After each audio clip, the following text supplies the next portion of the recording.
L-24 ta' Jannar hija l-ġurnata li l-Assembleja Ġenerali tan-Nazzjonijiet Uniti iddedikata għall-edukazzjoni. Bl-edukazzjoni wieħed jimxi l quddiem u għalhekk bosta jħarsu lejn din il-ġurnata bħala waħda importanti sabiex ikun hemm aktar għarfien dwar l-importanza li l-pajjiżi jibqgħu jinvestu f'dan il-qasam. It-tema magħżula għal din is-sena hija biex ninvestu fin-nies iridu npoġġu l-edukazzjoni bħala priorità.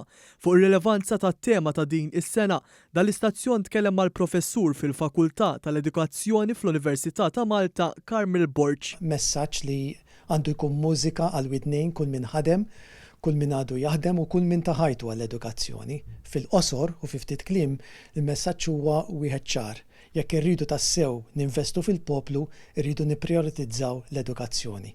Messaġġ qawwi favur iċ-ċentralità tal-edukazzjoni. L-edukazzjoni bħala ċentru tal-iżvilupp personali, tal-iżvilupp soċjali, tal-iżvilupp ekonomiku, tal-iżvilupp demokratiku. Il-Professur Borch spjega wħud mill-messaġġ importanti li ta' kull sena twassal in-Nazzjonijiet Uniti f'dan il-jum, fosthom li l-edukazzjoni mhix karità iżda dritt fundamentali u bażiku tal-bniedem, li l-edukazzjoni hija responsabilità pubblika u x'responsabilità għandu l-Istat f'dan kollu. L-Istat għandu jipprovdi opportunitajiet indaqs lil kulħadd u dak ovvjament huwa xi ħaġa li l-pajjiż qed jagħmel u qed jagħmel b'saħħa l-garanzija ta' edukazzjoni lil kulħadd min-nieqa sal-qabar, imma mbagħad hemm l-isfida l-oħra li mhux biss niftħu l-bibien, mhux biss nipprovdu din l-esperjenza edukattiva, imma kif tajt mhux vera din l-organizzazzjoni l-esperjenza tkun ta' kwalità. Ċifri uffiċjali juru li llum hemm madwar 224 miljun tifel u tifla li m'għandhomx aċċess għall-edukazzjoni filwaqt li 771 miljun adult huma litterati.